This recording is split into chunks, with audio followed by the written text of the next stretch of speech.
Is off. Republicans are looking for ways to create more transparency in next month's election.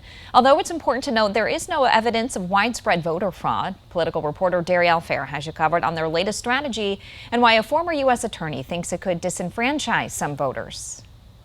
The Republican National Committee launched its Protect the Vote tour as part of what the party is claiming to be an effort to ensure a, quote, fair and transparent election this November.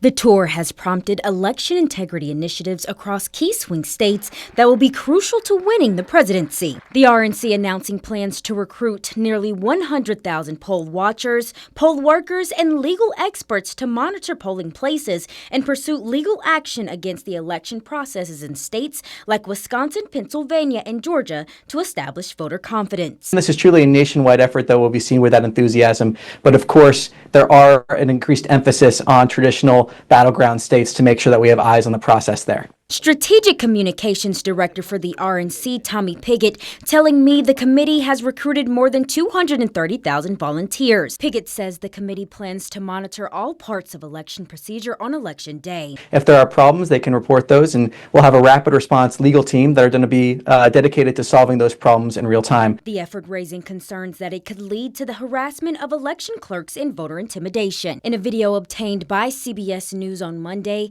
a group of more than 1,800 election integrity volunteers in North Carolina were seen instructing attendees during a virtual meeting to flag voters with, quote, Hispanic-sounding names on the state's voter registration list. The strategy comes as Republicans have made claims that large numbers of undocumented immigrants will vote in the 2024 election, and as former President Donald Trump has alluded to challenging the results of this year's election if he loses. That gives me great concern about what will happen if Donald Trump loses this election.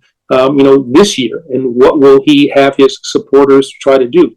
I do know that we're better prepared, than we were 4 years ago. We've learned from what happened 4 years ago. January 6, 2025 will now be designated as a national special security event by the Department of Homeland Security, similar to events like the Republican and Democratic National Conventions. This designation will allow for significant resources to be provided through the federal government, state, and local partners to be utilized if a comprehensive security plan is needed.